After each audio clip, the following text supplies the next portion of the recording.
Well, over 300 years ago in southern China, a Shaolin nun named Ng Mui created something revolutionary. She saw how brute force could be defeated by skill, structure, and timing. By watching nature, the movements of the crane and the snake, she developed a system that was simple, efficient, and powerful. She passed this art onto a young woman named Yim Wing Chun, who used it to defend herself against a local bully.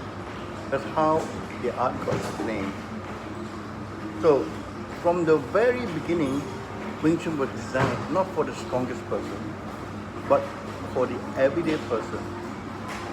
A system that gave the weak a chance against the strong. This is why I chose Wing Chun. I'm a small structured guy, 5'7", 140 pounds. And this was the cradle of Wing Chun. An art born from necessity, refined by nature and carried on by tradition. So in Wing Chun, tradition is very important, that we know where we come from. See, when we drink the water, we always say that we must know where the source. So Wing Chun started to spread in southern China. So from secret training to local roots. So after when Yim Wing Chun, the art was really kept secret.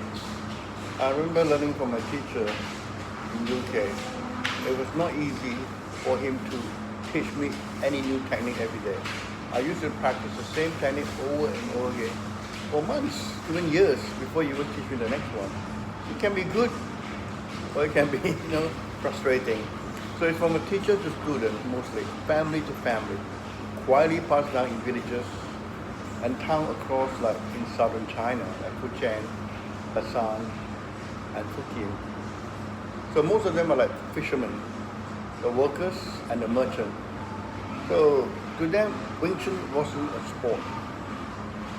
It was a survival. The form became the foundation. So the basic form, Siu Lin Tao, is basically for focus, Cham Q, for movement, moving your waist, improving your waist power from left to right, and beauty, which is emergency, to kill. The wooden dummy, train structure and precision. And the famous Chi Sao, or sticky hands, taught you sensitivity, the ability to read your opponent without any words. That means you move before you think. Wing Chun grew quietly but steadily. It was practical, easy to learn, and effective in real combat.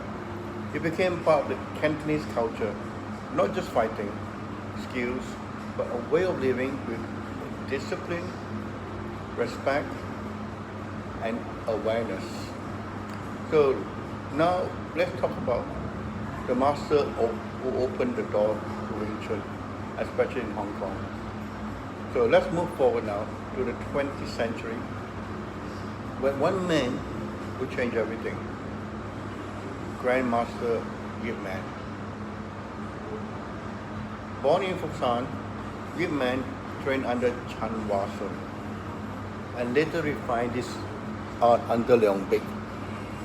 His knowledge was deep, but what made him truly unique was his decision to open the door and teach Wing Chun publicly. When he moved to Hong Kong in 1949, he taught workers, police officers, and ordinary people. Among them was a young man who could carry Wing Chun to the big screen. I'm sure you know who this man is. Bruce Lee, my Wing Chun uncle. So Yip Man preserved the heart of the tradition while also adapting it for the modern world. Thanks to him, Wing Chun spread far beyond southern China. It became the bridge between the old and the new. So the reason you and I are even talking about Wing Chun today is from Yip Man. And then the journey to the West. Among Wing Chun disciples was Shing, and that is my teacher, my Sifu, my master and my mentor. So he's a man known for his precision and loyalty to the system. Shing brought Wing Chun from Hong Kong to London in the 1950s. Imagine that, an art that began in the hidden halls of southern China, now being practiced in the heart of Europe. Can you imagine that? And I was very lucky to live in London, and I met him, and I learned a lot from him. So under Shing took root into the West. It attracts students from all walks of life. But in those days, I remember my master only teach fellow students from Hong Kong, Chinese. As for me, I'm from Malaysia. It was difficult for me to learn Malay. So he taught from professionals, kids who wanted to defend themselves. So from a crowded rooftop in Hong Kong to training halls in London, Wing Chun had become a global art.